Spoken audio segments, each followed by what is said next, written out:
السلام علیکم ورحمۃ اللہ وبرکاتہ. الحمد للہ رب العالمین، الصلاۃ والسلام علی اشرف الانبیاء والمرسلین نبینا محمد وعلی آلہ واصحابہ اجمعین وبعد. یقول اللہ سبحانہ وتعالی اعوذ باللہ من الشیطان الرجیم اللہ لا الہ الا هو الحی القیوم لا تأخذه سنة ولا نوم له ما في السماوات وما في الارض من ذا الذی یشفع عنده الا باذنہ الی آخر الآیہ. آیت الکرسی میں اللہ تبارک و تعالی کی بہت ساری صفات اور خوبیوں کا تذکرہ کیا گیا ہے، اور یہ خوبیاں اللہ تبارک و تعالیٰ کی کمال کی خوبیاں ہیں، ان کا تعلق اللہ تعالیٰ کی الوہیت سے، اس کی ربوبیت سے، اس کے افعال سے، اس کی عظمت اور قدرت سے، اس کے علم کی کشادگی سے متعلق ہے. اور یہ باتیں اللہ تبارک و تعالیٰ کے اللہ کے کلام کی متعدد آیات میں اسی طرح سے نبی کریم صلی اللہ علیہ وسلم کی مختلف احادیث میں بھی بیان کی گئی ہیں. اللہ تبارک و تعالیٰ نے خوبیاں اور صفات کا تذکرہ کرتے ہوئے فرمایا لا تأخذہ سنۃ ولا نوم، لا تأخذہ سنۃ ولا نوم. اللہ تبارک و تعالیٰ کو نہ تو اونگھ آتی ہے اور نہ ہی نیند آتی ہے. اللہ تبارک و تعالیٰ نقص کی، عیب کی جو بھی چیزیں ہو سکتی ہیں ان سے اللہ تبارک و تعالیٰ کی ذات پاک ہے. اونگ اور نیند جو ہے یہ مخلوق کی، بشر کی اور مخلوقات کی خوبی ہے. یہ چیز مخلوقات کے اندر پائی جاتی ہے. مخلوقات کو نیند آتی ہے، اونگ آتی ہے. مویشی ہیں، جانور ہیں، انسان ہیں، جن ہیں وغیرہ،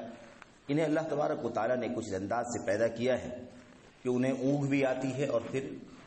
نیند بھی آتی ہے، وہ سو جاتے ہیں. اور اللہ تبارک و تعالیٰ اس سے پاک ہے. اہل سنت والجماعت کا عقیدے کے باب میں، اللہ تبارک و تعالیٰ کے اسماء اور صفات کے باب میں جو عقیدہ ہے کتاب و سنت کی روشنی میں اور سلف امت کے عقیدے اور منہج کی روشنی میں، وہ یہ ہے کہ جب کسی چیز کی اللہ تبارک و تعالیٰ کی ذات سے نفی کی جائے تو اس کی نفی کی جائے، اور اس کی جو ضد ہے، اس کا جو برعکس ہے، اسے کمال درجے کا ثابت کیا جائے. اب ہم اللہ تبارک و تعالیٰ کے بارے میں یہ پڑھ رہے ہیں کہ اللہ فرماتا ہے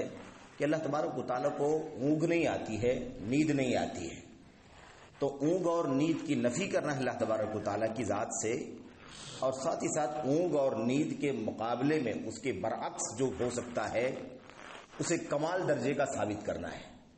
یعنی نہ تو نیند نہیں آتی اللہ تبارک و تعالیٰ کو، اونگ تک نہیں آتی ہے اللہ تبارک و تعالیٰ کو. اب اونگ اور نیند کے مقابلے میں کیا ہے؟ بیداری ہے، جاگنا ہے، ہوش مندی ہے، خبر ہے، اطلاع ہے، دیکھنا ہے. یہ جو اس کے مقابلے میں، اس کے بالعکس جو بہت ساری خوبیاں ہیں اس کے مقابلے میں، اسے کمال درجے کا اللہ تبارک و تعالیٰ کے لیے ثابت کرنا ہے. ظاہر ہے کہ انسان جب سو جاتا ہے، انسان ہو یا جن ہو یا ایسے ہی جانور ہوں، مویشی ہوں، جب یہ سو جاتے ہیں، اونگ آتی ہے یا پھر اونگ کے بعد وہ سو جاتے ہیں، تو ظاہر سی بات ہے کہ اس مرحلے میں، اس فترے میں جو بھی چیزیں ہوتی ہیں وہ اس سے آگاہ نہیں ہوتے ہیں، اس سے لا علم ہوتے ہیں، نابلد ہوتے ہیں، اور اس کی وجہ سے بہت ساری چیزوں سے وہ غافل ہوتے ہیں. اللہ تبارک و تعالیٰ اس نقص سے، اس عیب سے پاک ہے، اور اللہ تبارک و تعالیٰ اس کے مقابل، اس کے ضد سے، جو اس کی ضد ہے، اس کے برعکس جو ہے، اس سے کمال درجے تک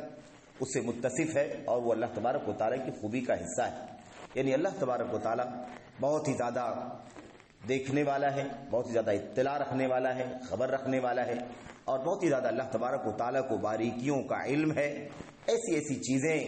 اللہ تبارک و تعالیٰ اچھی طرح سے دیکھتا اور جانتا ہے، جتنا میرے بھائیوں، میرے بزرگوں، ہم اور آپ اپنی عقل اور اپنی سوجھ بوجھ کے مطابق اس کا تصور بھی نہیں کر سکتے. مثال کے طور پر اللہ تبارک و تعالیٰ دلوں کے بھید کو بھی جانتا ہے. دلوں کے اندر جو کچھ بھی چیزیں، باتیں کھٹکتی ہیں، وہ ساری چیزیں اللہ تبارک و تعالیٰ جانتا ہے. تو اللہ تبارک و تعالیٰ کے بارے میں یہ ہمارا عقیدہ ہونا چاہیے. اس سے پہلے والا جو ٹکڑا گزرا ہے کہ اللہ تبارک و تعالیٰ زندہ ہے، قیوم ہے، اسی کے بعد یہ خوبی لائی گئی ہے کہ وہ ذات زندہ ہے، قیوم ہے، سب کو سنبھالنے والی ہے، خود کسی کی محتاج نہیں ہے. اس کی خوبی یہ ہے کہ اس کو اونگ تک نہیں آتی ہے، نیند تک نہیں آتی. اللہ کے نبی صلی اللہ علیہ وسلم کی حدیثوں کو جب ہم دیکھتے ہیں تو اللہ کے نبی علیہ الصلوۃ والسلام نے اس بات کو اور بھی زیادہ واضح طور پر بیان فرمایا ہے. صحیح مسلم کی روایت میں اللہ کے نبی نے فرمایا ان اللہ عز وجل لا ینام ولا ينبغي له ان ينام، اللہ تبارک و تعالی سوتا نہیں ہے، اللہ تبارک و تعالی سوتا نہیں ہے، اور نہ اللہ تبارک و تعالی کو یہ زیب دیتا ہے کہ وہ سوئے۔ اللہ کی شان الگ ہے، اللہ تبارک و تعالی مخلوق نہیں ہے، وہ کوئی مطلب اللہ تبارک و تعالی اللہ خالق مخلوقات میں سے نہیں ہے وہ، تو اللہ تبارک و تعالیٰ کے لیے زیب نہیں دیتا ہے کہ مخلوقات کے ہاں جو کمی پائی جاتی ہے یا جس کا تعلق مخلوق سے ہے، مخلوق کی طبیعت اور فطرت اور اس کے مزاج سے ہے، وہ اللہ تبارک و تعالیٰ کی ذات میں کیسے پائی جا سکتی ہے؟ تو اللہ تبارک ان اللہ لا ینام ولا ينبغي له ان ينام، اللہ تبارک و تعالیٰ سوتا نہیں ہے اور نہ اللہ تبارک و تعالیٰ کے لیے مناسب ہے کہ وہ سوئے، اللہ کو زیب ہی نہیں دیتا ہے۔ اس کی شان، اس کی عظمت، اس کی جلال، اس کی قدرت اور اس کی قیومیت، اس کی احدیت اور صمدیت اس قدر اعلیٰ ہے کہ اس کی ذات کے خلاف ہے کہ وہ سوئے۔ اللہ کے نبی صلی اللہ علیہ وسلم نے فرمایا اللہ تبارک و تعالیٰ کا کام یہ ہے یرفع القسط ویخفضہ یا یخفض القسط ویرفعہ، اللہ تبارک و تعالیٰ میزان کو پست کرتا ہے، میزان کو بلند کرتا ہے۔ دنیا کے اندر کتنا اونچ نیچ دکھائی دیتا ہے، جتنا اونچ نیچ دکھائی دیتا ہے، کوئی چیز بڑھتی ہے، کوئی چیز گھٹتی ہے، کوئی چیز اوپر کی طرف جاتی ہے، کوئی چیز نیچے کی طرف جاتی ہے، یہ پوری دنیا میں، پوری کائنات میں یہ نظام چل رہا ہے، اونچ نیچ کرنے کا نظام، عدل، انصاف۔ ایسے ہی حدیثوں کے اندر اس بات کی وضاحت بھی آتی ہے کہ یہ جو بھاؤ ہے، بھاؤ نرخ کہتے ہیں، سامانوں کی قیمت کا اوپر اٹھنا اور سامانوں کی قیمت کا نیچے جانا، بازاروں کا، دنیا کے اندر بہت سارے اشیاء کی قیمت کا بڑھ جانا اور بہت ساری اشیاء کی قیمت کا کم ہو جانا، بازاروں کا اوپر اٹھنا اور بازاروں کا نیچے جانا، اللہ تبارک و تعالی ان تمام کاموں کو انجام دیتا ہے۔ تو یخفض القسط ویرفعہ، اللہ تبارک و تعالی قسط کو یعنی میزان کو، عدل کو اونچا کرتا ہے، اسے پست کرتا ہے، یہ اللہ تبارک و تعالی کرتا ہے۔ ایسے ہی اللہ کے نبی صلی اللہ علیہ وسلم نے فرمایا یرفع الیہ عمل اللیل قبل عمل النہار وعمل النہار قبل عمل اللیل، اللہ تبارک و تعالی کے پاس دن کے عمل پیش کیے جاتے ہیں رات کے عمل سے پہلے، اور رات کے عمل پیش کیے جاتے ہیں دن کے عمل سے پہلے۔ یہ اللہ کے نبی صلی اللہ علیہ وسلم نے فرمایا کہ اللہ تبارک و تعالیٰ کی شانی وہ کہ ہمہ وقت اللہ تبارک و تعالیٰ کا نظام دنیا میں چلتا رہتا ہے اور وہ نظام چلاتا رہتا ہے۔ دنیا میں جو کچھ بھی ہوتا ہے وہ سارا کا سارا عمل، سارا کا سارا کام اللہ تبارک و تعالیٰ کے فرشتے اللہ تبارک و تعالیٰ کو پیش کرتے ہیں۔ اللہ کے نبی صلی اللہ علیہ وسلم نے آگے فرمایا، آپ نے فرمایا صلی اللہ علیہ وسلم نے حجابہ النور، اسی روایت کے اندر حجابہ النور، اللہ تبارک و تعالیٰ کا جو پردہ ہے، حجاب جو ہے وہ خود نور ہے، اللہ تبارک و تعالیٰ کا حجاب، اس کا پردہ نور ہے، اور وہ نور اس قدر تیز ہے، اس قدر تابناک ہے، اس قدر چمکیلا ہے، جگمگا رہا ہے۔ اللہ کے نبی نے فرمایا کہ اگر اللہ تبارک و تعالیٰ اپنا پردہ کھول دے،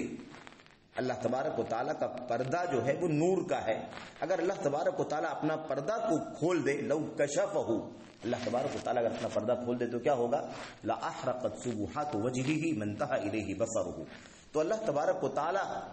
تبارک و تعالیٰ کی نگاہ کی حد تک، جہاں تک اللہ تبارک و تعالیٰ کی نگاہ، اور اللہ تبارک و تعالیٰ کی نگاہ کہاں تک ہے؟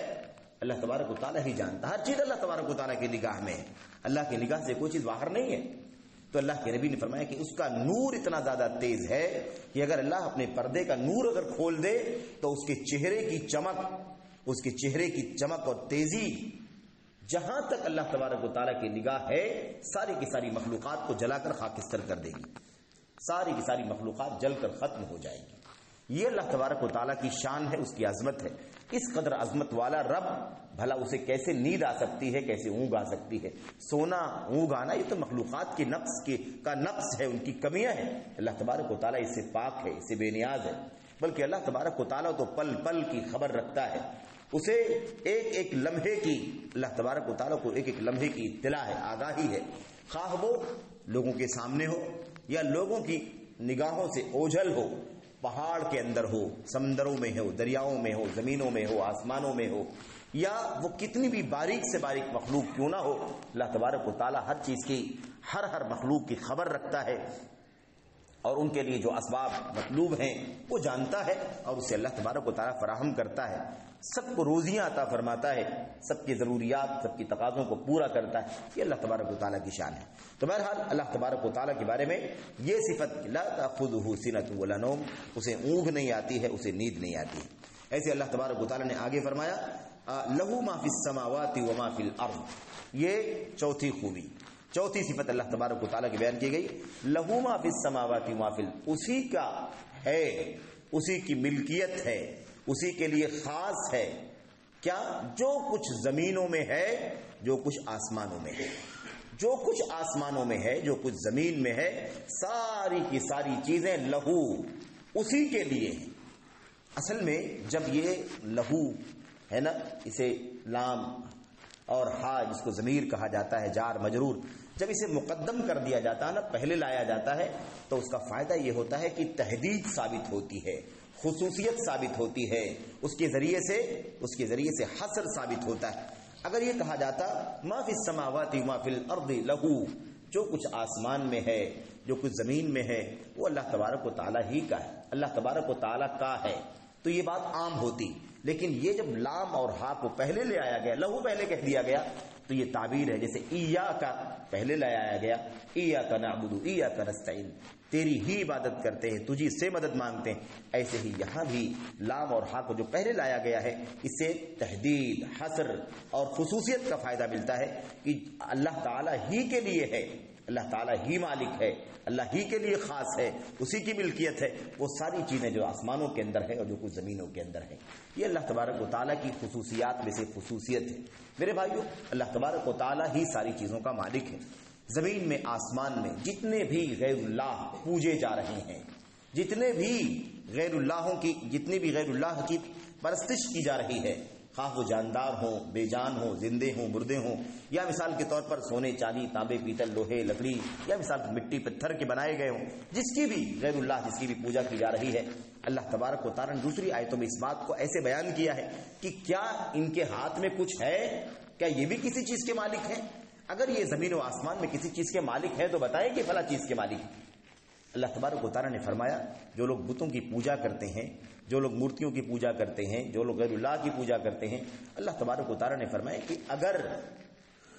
اگر ان بتوں کے سامنے جو چڑھاوے، جو شیرینی، جو بتاشے، جو فروٹ وغیرہ چڑھائے جاتے ہیں چڑھاوے کے طور پر، اگر اللہ تبارک و تعالیٰ ایک چھوٹا سا ٹکڑا شکر کا، شیرینی کا، اگر مکھی اٹھا کر کے لے کر کے چلی جائے، تو یہ جن کی پوجا کر رہے ہیں وہ اس کی بھی طاقت نہیں رکھتا، اس کا بھی مالک نہیں ہے، اس کا بھی اختیار نہیں رکھتا ہے کہ مکھی کے ہاتھ سے وہ شکر کا باریک سا ٹکڑا بھی چھین لے، اتنی بھی ملکیت نہیں ہے اس کے پاس، اتنا بھی طاقت نہیں، اتنی بھی اختیار نہیں ہے۔ تو بھلا کیسے اس کی پوجا، کیسے اس کی عبادت کی جا رہی ہے؟ اللہ تبارک و تعالیٰ تو ساری مخلوقات جو بھی دکھائی دے رہی ہیں اللہ کی پیدا کی ہوئی ہیں، اور سب اللہ تبارک و تعالیٰ کی ملکیت میں ہیں، کوئی اللہ تبارک و تعالیٰ کی ملکیت سے، اس کے اختیار سے، اس کے تصرف سے باہر نہیں ہے۔ تو اللہ تبارک و تعالیٰ جو ساری چیزوں کا مالک ہے، زمینوں میں، آسمانوں میں، زمین اور آسمان کے بیچ میں سب کچھ اللہ تبارک و تعالیٰ ہی کا ہے، بھلا کیسے اس ذات کے سوا کسی اور کے سامنے سجدہ کیا جا سکتا ہے؟ کیسے کسی اور ذات کے سامنے رکوع کیا جا سکتا ہے، قیام کیا جا سکتا ہے؟ کیسے کوئی بھی عبادت کا چھوٹا بڑا کام کیسے بھلا اللہ تبارک و تعالیٰ کے سوا کسی اور کے لیے کیا جا سکتا ہے، جبکہ وہ زمین و آسمان میں ایک ذرے کے مالک نہیں ہے، ایک ذرہ بھی ان کے اختیار میں نہیں۔ اللہ تبارک و تعالیٰ نے فرمایا ضعف الطالب والمطلوب، دونوں کمزور ہیں، دونوں ناکارے ہیں، طلب کرنے والا بھی اور مطلوب بھی، یعنی جو لوگ جاتے ہیں ان سے مانگنے کے لیے وہ بھی ناکارے ہیں، اور ان سے جو جن سے مانگا جا رہا ہے، یہ مورتیاں، دیوی دیوتا، قبر، مزار جو بھی ہیں، یہ بھی مطلوب جس کو کہا اللہ تبارک و تعالیٰ نے، یہ بھی کیا ہے؟ یہ بھی کمزور ہیں، یہ بھی نکمے ہیں، ناکارے ہیں، ان کے بس میں کچھ بھی نہیں ہے۔ تو اللہ تبارک و تعالیٰ کی شان بیان کی جا رہی کہ اللہ تبارک و تعالیٰ آسمانوں میں، زمینوں میں جو کچھ بھی ہے ہر چیز کا مالک ہے۔ میرے بھائی، ایک ذرہ بھی اللہ تبارک و تعالیٰ کے حکم کے بغیر کوئی نہیں لے سکتا۔ جسے اللہ دے وہی پاتا ہے، جسے اللہ نہ دے وہ نہیں لے سکتا، نہیں پا سکتا۔ ہمیں اللہ تبارک و تعالیٰ نے جو بھی عطا فرمایا ہے وہ حقیقت میں ودیعت ہے، ایک وقت کے لیے، ایک خاص پیریڈ کے لیے اللہ تبارک و تعالیٰ نے اسے عطا فرمایا ہے، ہم اپنے مال کو اپنا مال کہتے ہیں، اپنے لباس کو اپنا لباس کہتے ہیں، اپنی زندگی کو اپنی زندگی کہتے ہیں، اپنے گھر کو اپنا گھر، اور ایسے ہی زمین جائیداد پراپرٹی جو کچھ بھی ہے ہم اسے اپنا کہتے ہیں. یہ حقیقت میں ان سب کا مالک اللہ تبارک و تعالیٰ ہی ہے. ہمیں جب تک ہم زندہ ہیں اللہ تعالیٰ نے نظام ایسا بنایا ہے کہ اللہ تعالیٰ نے ہمیں اس کا مالک بنا دیا ہے. حقیقی مالک اس کا اللہ تبارک و تعالیٰ ہی ہے. تو لہو ما فی السماوات و ما فی الارض، جو کچھ بھی آسمانوں میں ہے، جو کچھ بھی زمینوں میں ہے، سب اللہ تبارک و تعالیٰ کا ہی ہے، کسی اور کا نہیں ہے. تو لہو جو پہلے لایا گیا نا، لہو ما فی السماوات، یہ تحدید کا فائدہ دیتا ہے، حصر کا، اختصاص کا، کہ خاص اللہ کے لیے جو کچھ بھی زمین و آسمان میں ہے وہ محدود کیا جا رہا ہے کہ اللہ ہی کا ہے، کسی اور کے لیے نہیں. تو اللہ تبارک و تعالیٰ کی شان ہے، اس کی عظمت ہے. اور پھر جب اس کی یہ حالت ہے، اس کا یہ مقام ہے، تو کس کو دم ہے، کس کو ہمت ہے کہ اللہ کے سامنے سفارش کرے، اللہ کے سامنے کسی کا، اللہ تبارک و تعالیٰ کے سامنے کسی کی مغفرت یا کسی کے لیے کوئی بھی کام کرانے کے لیے اللہ تبارک و تعالیٰ کے سامنے سفارش کرنے کے لیے زبان کھولے. کسی کو اس بات کی ہمت نہیں. اس کا تذکرہ اللہ تبارک و تعالیٰ نے آگے فرمایا. تو خلاصہ یہ ہے کہ اللہ تعالیٰ کی شان یہ ہے کہ وہ زندہ ہے، وہ قیوم ہے، اسے اونگ نہیں آتی، اسے نیند نہیں آتی، اور اللہ تبارک و تعالیٰ ہی تمام مخلوقات کا مالک ہے. کسی اور کے پاس، کسی اور کے بس میں کچھ بھی نہیں. اللہ سے دعا کرتے ہیں کہ اللہ تعالیٰ ہمیں اور آپ کو آیت الکرسی کے ضمن میں ان خصوصیات اور ان صفات کو، ان عظمت کی باتوں کو اللہ تبارک و تعالیٰ کے سلسلے میں سمجھنے کی توفیق عطا فرمائے، اور اسی اعتبار سے اپنے ایمان، اپنے عقیدے کو بنانے کی، رکھنے کی توفیق بخشے. آمین رب العالمین. وصلی اللہ وسلم وبارک علی نبینا محمد وعلی آلہ وصحبہ اجمعین. السلام علیکم ورحمۃ اللہ وبرکاتہ.